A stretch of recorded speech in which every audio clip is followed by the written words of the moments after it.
The system is built to structure a game, a concept of blame on one's actions to shame, to get what they want from man to flame, and fuel this ongoing chain of sequence. It's business.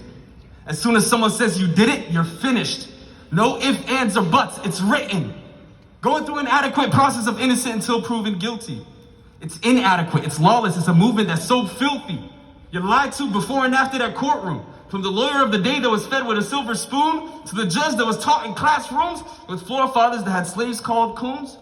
As soon as you feel that metal on, you're doomed. It's a power strike from them upon to you. Now you hear your daughter's voice on the phone saying, come home. You're in your cell, sad, cold, and all alone. That emotional abuse shot right to the dome. As you hear the screams of displeasures, not of moans. See, they want you to admit to shit that's set on the script from a team of cops that sit and choose you from a list. Oh, he said this and your description may fit, so they make it look guaranteed on paper that you're it.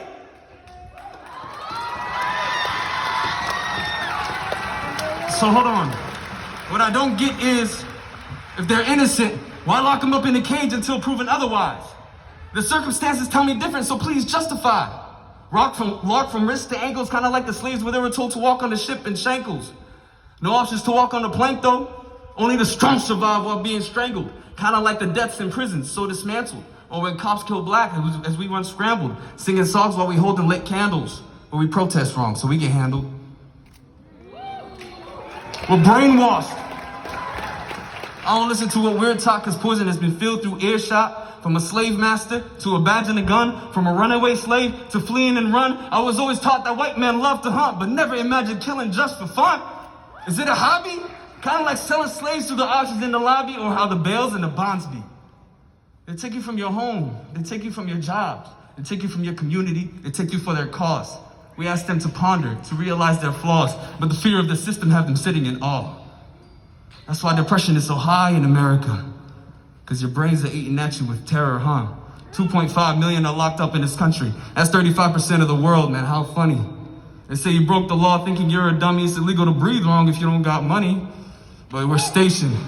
We got 5 million people on probation. That's 66% of the world that is enslaved in right here on our very pavement. Land of the brave. Well, I call it the land of shame.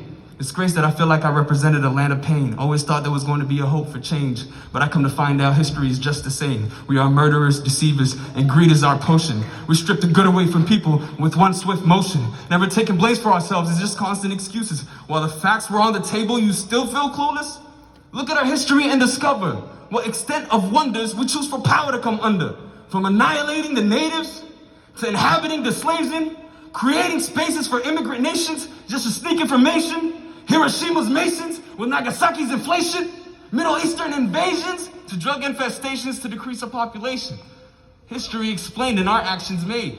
We are what we do, and until I see change, you are the ones to blame.